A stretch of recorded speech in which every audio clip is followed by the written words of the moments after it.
Hey, what's up you guys? Bloody Jacob here to give you my ranking of the Dead Rising video game series. Um, Now, this doesn't necessarily indicate where Dead Rising 4's placement is. Um, I just thought, it's kind of cool cover art, cool wallpaper. I think it's from a Steelbook edition of the game. But anyhow, Dead Rising is one of my favorite video game franchises of all time. The original Dead Rising and the series as a whole just means a lot to me. I played the first Dead Rising when it initially came out on the Xbox 360. It kind of blew my mind. And since then, I've followed the franchise avidly, and it's still one I love to go back to, just routinely. These are my personal rankings. They'll probably be a little different than yours in some respects and predictable in others. I am just including the main games, not the DLCs, in terms of like Case Zero, Case West, Frank Rising and what have you. I did consider including those games since they are important to the story in terms of like prologue and epilogues, essentially, as well as being canon. But at the same time, I think I thought I'd just simplify it, and in terms of those DLCs, you can just assume they're included in where I place the main games, included with them and wherever I put them in the list here. So yeah, if that makes any sense, I'm going to go forward, and yeah. And coming in last place is Dead Rising 2. Now, when I say last place, I want to reiterate that I really like or love all of these games to some extent. But in just choosing my favorites of the least favorite, my least favorites of my favorites, this is just what it is for me. I enjoy Dead Rising 2, I do.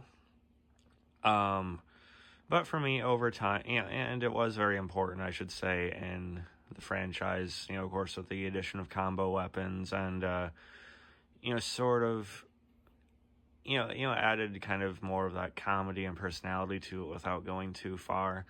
And it is a sound enough story, and I think, Chuck and the plot with, his daughter and everything makes it very distinct from, like, Frank's, and, it's not a bad game by any means. I do like it. But just in replaying it and all the others, it's just like the least interested I was.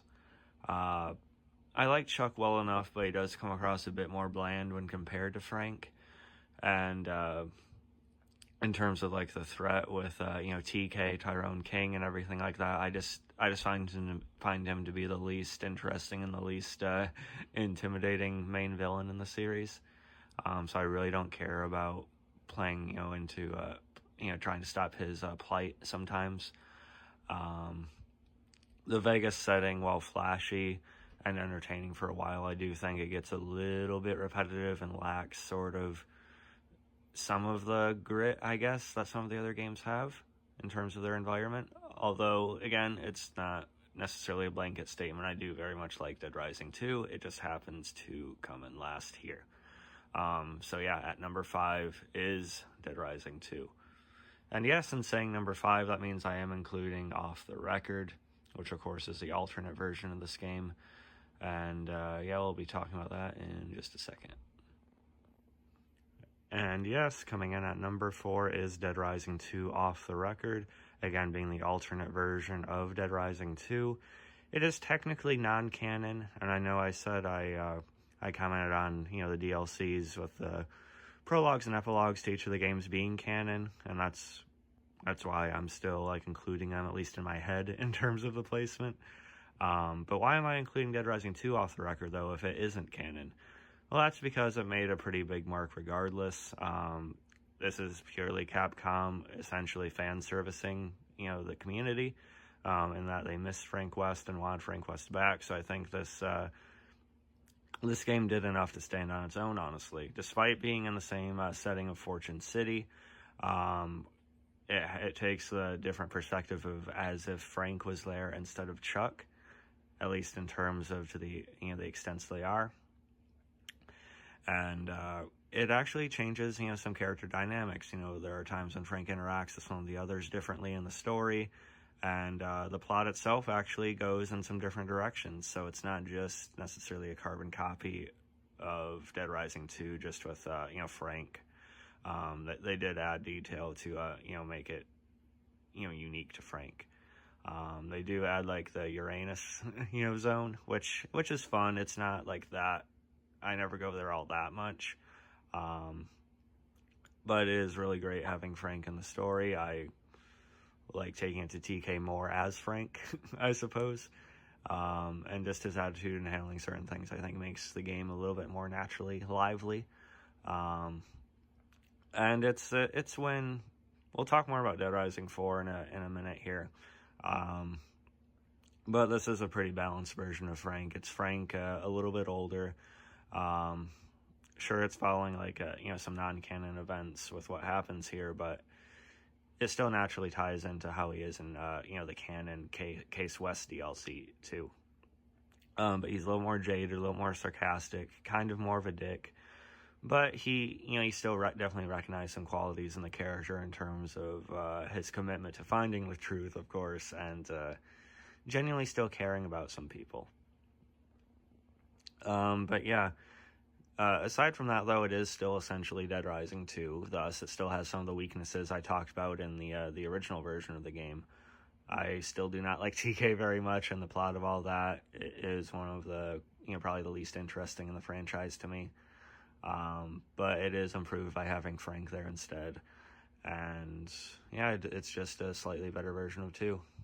And yeah, that means something. So yeah, number 4 is Dead Rising 2. And yes, that means Dead Rising 4 is number 3 for me. Call it blasphemy, tell me I don't know what the fuck I'm talking about, whichever variation of that you'd like. I was someone who is very anti Dead Rising 4 for quite a few years since it came out in 2016. I do agree. I think it probably went way too far with some of the comedy. And it's great to have Frank back. But I will agree that, they probably tweaked the character a bit too much. I do think there's some rationalization that can be done with it. Again, it's like I talked about with Off the Record. I get Frank sort of becoming colder, more of a dick, kind of more selfish and jaded by everything he's been through. I buy that, and there is a bit of an arc to that in this game. But I will agree they either went too far with it or they should have explored it more. As well as changing the voice actor, I should say. I myself, of course, would love and prefer TJ Rotello to have still voiced the character in this game. I don't fully know the reasoning for it. I don't know if it had to do with him being part of the union or what, like I've heard before, or if they just happen to choose a different person. But the person I have voicing him is Ty Olsson. He's credited under a slightly different name, but Ty Olsson as an actor I like quite a bit. So I don't mind hearing his voice in a game like this. Okay. And that being said, I know a lot of people bastardized Dead Rising 4. I know it had a very rushed development with Capcom Vancouver and everything like that. But just over time, it's really, really grown on me. I genuinely have a great time playing this game. It is very addicting. I think the combat and the gameplay feels a lot smoother and a lot more, I guess, engaging than the first couple Dead Rising games. You could say that's to do with time, but the combos work really well in this game. Again, just the way the combat flows, I think it even carried over from Dead Rising 3, which we'll talk about in a minute. I think it just feels a lot better than the first couple games. Again, although I think they could have fleshed Frank's character out a bit more here in terms of where he's at mentally. It makes sense, and I don't think it's that hard to understand. I really like the story with him and his protege Vic. I actually really enjoy their dynamic and sort of the development and the culmination of that in this game. It is, the plot definitely gets more absurd and over the top with Calder and everything like that. I think they could have put more emphasis on the mall, but I really enjoy the surrounding town of Willamette. And the mall, even though it looks different, it's still, kind of pleasing to be in. And again, even though the Calder thing and sort of the obscurest plot is definitely way overboard in some aspects and very Resident Evil-like, I really enjoyed it. I found it to be more interesting. you want to call it more stupid or not, I found it to be more enjoyable to play through than the TK stuff in Dead Rising 2. I did. And the Frank Rising DLC I enjoyed as well. You know, it is crazy that Capcom kind of forced you to buy a DLC just to essentially complete the game. But nonetheless, it was worth it for me.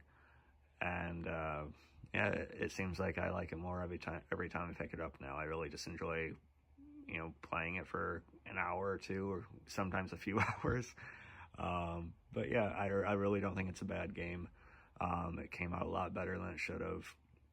I've seen someone on Reddit say, oh yeah, this game is trash, I hate it. But I put over 36 hours into it, and I played through it like 3 different times. Okay. But yeah, Dead Rising 4 could honestly swap up to 2 for me. I do actually love it, honestly, sincerely. So yeah, I'll take the bullet for this one. I like Dead Rising 4. I do. Got a lot of love for it. And yes, that means number 2 for me in the Dead Rising franchise is Dead Rising 3. This is a game that, like Dead Rising 4, has really warmed up to me over the years. I think it is the most balanced since the original in terms of comedy as well as seriousness and horror. There's genuinely sequences in this, even in the opening on the highway and everything, that actually brings some horror vibes back to the franchise. It still has, you know, its absurd comedy and, you know, little things you can do with psychopaths and stuff, but I thought it was an overall, like, really well-rounded Dead Rising game. Nick is a character, while I don't like him as much as Frank, I do prefer him to Chuck. I really love the tie-in to the original game's plot with, you know, the orphans and the number on his neck and everything. It feels like that it actually brings that to mattering as much as it should. And seeing that unique perspective on it, I thought was really cool. And, you know, just loving the original as much as I do, I think that was good to have. Isabella's involvement, I could take or leave. I do wish we'd see a follow-up on it. I don't fully agree with the direction of her, but it's still great to have her in the game. And just the aesthetic of it. I know people say, oh yeah, it sucked out all the color that second game had. I disagree. There's still areas that do have that color and personality. But I really like kind of the darker aesthetic to this game. It brings back like a feeling of grit, and I don't want to say realism, but it makes me take the game a little bit more seriously and still get to do some, you know, batshit crazy stuff. Okay. I think that, like I said, Dead Rising 4, I think the combat is even better here than the first 2 games. I really enjoy how the camera moves as you run in a way. Yeah, I just thought the story was overall genuinely entertaining. I like the tie-ins to some Dead Rising 2 characters as well. Brings it to a nice, you know, head, and yeah, just a fairly content and satisfying ending to it as well. But yeah, number 2 is Dead Rising 3. I think it is honestly probably the most overlooked of the franchise. But yeah. And number 1 is, what else could it be? The original Dead Rising. Like I said, it's because of this game that this franchise means as much to me as it does. I really like or love all the games, but the first Dead Rising is genuinely in my top 5 favorite video games of all time in a general sense. Frank, you know, you could say he's a plot character, but he develops nicely for the moment in this game, and, you know, caring about people and, as well as the truth, and genuinely getting kind of intertwined in that. It just really set an interesting precedent, and it was a really unique bar that Capcom pulled off at a time for a game. Coming out within like the first year or so of the Xbox 360's launch. Like I said, this game just blew my mind. You know, all the zombies on screen, sure, and all the things you could do, but I genuinely think this game had a sincerely decent story to it and plot that unravels, you know, the story of Santa Cabeza and everything like that. Isabella and Carlito's motivations.